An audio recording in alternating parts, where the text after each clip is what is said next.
हम लोग पढ़ रहे हैं एटॉमिक फाउंडेशन ऑफ मैटर। अच्छा, इसका अगला टॉपिक पढ़ेंगे। इससे पहले हम लोगों ने law of mass and proportion और law of conservation of mass पढ़ लिया। आज हमें पढ़ना है डाल्टन एटॉमिक थ्योरी। अगर आपके पास एनसीईआरटी बुक है तो ओपन करो 9.3 topic, 9th chapter 3rd topic. Yes sir. जो आप लोग को बुक देखना आता होगा 9.3 का मतलब 9 चैप्टर अब डाल्टन एटॉमिक थ्योरी में जॉन डाल्टन ने इस थ्योरी को दिया है। John Dalton. और इनके बारे में एक खास बात शायद आप लोग को पता होगी। Yes sir. क्या चोरी नहीं करते, रीजनिंग कहते हैं उसे हम लोग, दिमाग लगाते हैं। ठीक, तो इन्होंने क्या किया, जितनी भी नोन उस टाइम पे थ्योरीज थी या जितने भी इनको पता एक्सपेरिमेंटल डाटा थे, सबको इकट्ठा करके क्या किया इन्होंने, एक पूरी थ्योरी बना डाली कुछ पॉस्टुलेट्स की। पॉस्टुलेट मतलब स्टेटमेंट्स, है ना। अब अगर कभी किसी को याद ना रहे तो अभी हम सिखा देंगे कैसे याद होना है। सबसे पहले क्या आप लोगों को मैटर के बारे में कुछ पता है? Yes sir. मैटर बना किससे है? एटम। पहला थ्योरी तैयार। Matter, everything is made of matter, matter is made of atom. उसके बाद सेकंड, क्या लॉ ऑफ कंजर्वेशन ऑफ मास पता है? Yes sir. Mass can neither be created nor be during chemical reaction. एक फॉर्म से दूसरे फॉर्म में चेंज होता है। Yes sir. लिख दिए तो क्या होगा, मतलब कंजर्वेशन ऑफ मास के स्टेटमेंट लिख दिए तो आपका क्या हो गया वो? हाँ बोलो, सेकंड थ्योरी हो गई।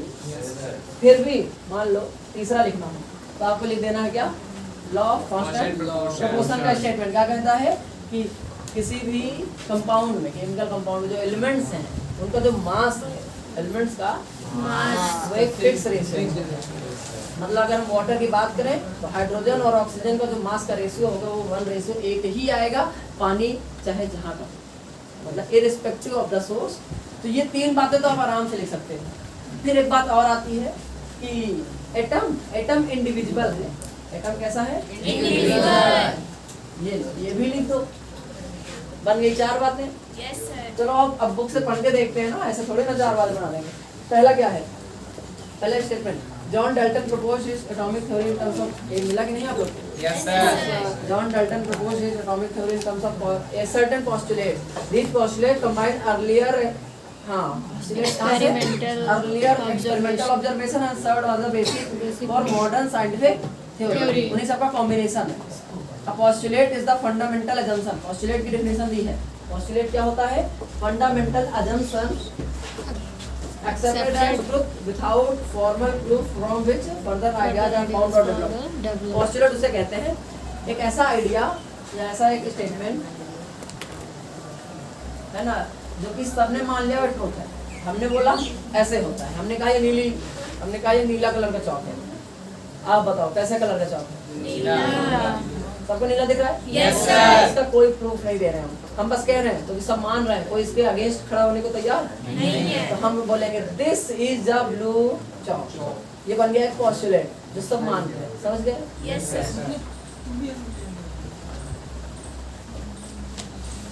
ठीक है, अब इनके कुछ पोस्टुलेट को पढ़ते हैं। Number 1, all matter is made of very tiny particles called atoms which participate in the Chemical reactions. all matter made of atoms.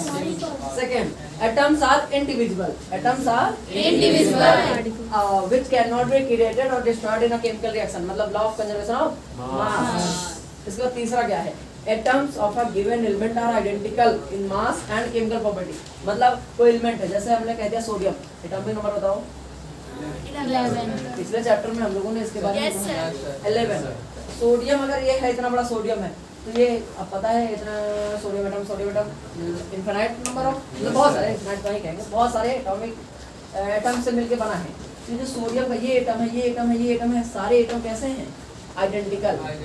मतलब उनका मास भी सेम होगा और उनका केमिकल प्रॉपर्टी भी सेम होगा।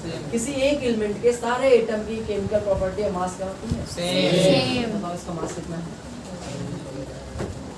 सोडियम का मास, सोडियम का मास आप लोग देख के बता दो। अच्छा ठीक है, आपको कुटाई होनी चाहिए ना, डंडा लाओ जरा आप लोग।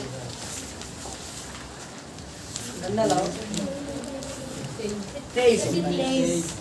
इसका एटॉमिक मास कितना होता है 23 अगर एक सोडियम का एटम का मास 23 है तो हर सोडियम एटम का मास कितना होगा 23 मिला दीजिए।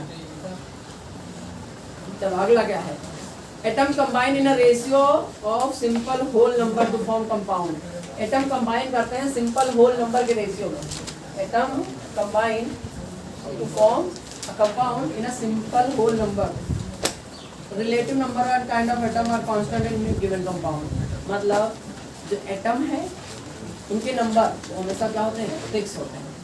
एक कंपाउंड जैसे वाटर है तो हमको पता है कि भैया 2 हाइड्रोजन 1 ऑक्सीजन मिलेगा ही मिलेगा। 2 atom of hydrogen 1 atom of oxygen ये मिल जाएंगे तो आपका क्या बन जाएगा वाटर। बस इतना ही था हमारा डाल्टन एटॉमिक थ्योरी के postulate.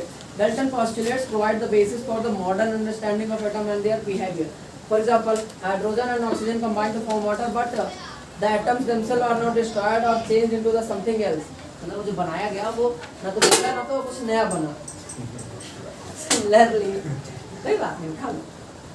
Similarly, when magnesium burn in air, a white powder, जैसे मैग्नीशियम को बर्न करेंगे, लोग अगर हम किसको बर्न करने जा रहे हैं?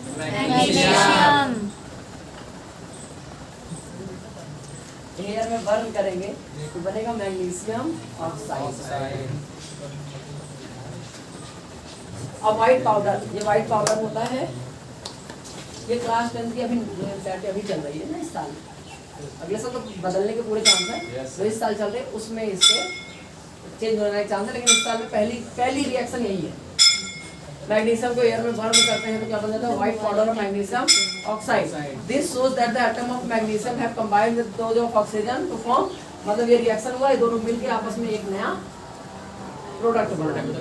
ठीक है, तो इसी के बारे में था डाल्टन एटॉमिक थ्योरी, और यहाँ पे हमारा आज का लेक्चर समाप्त होता है।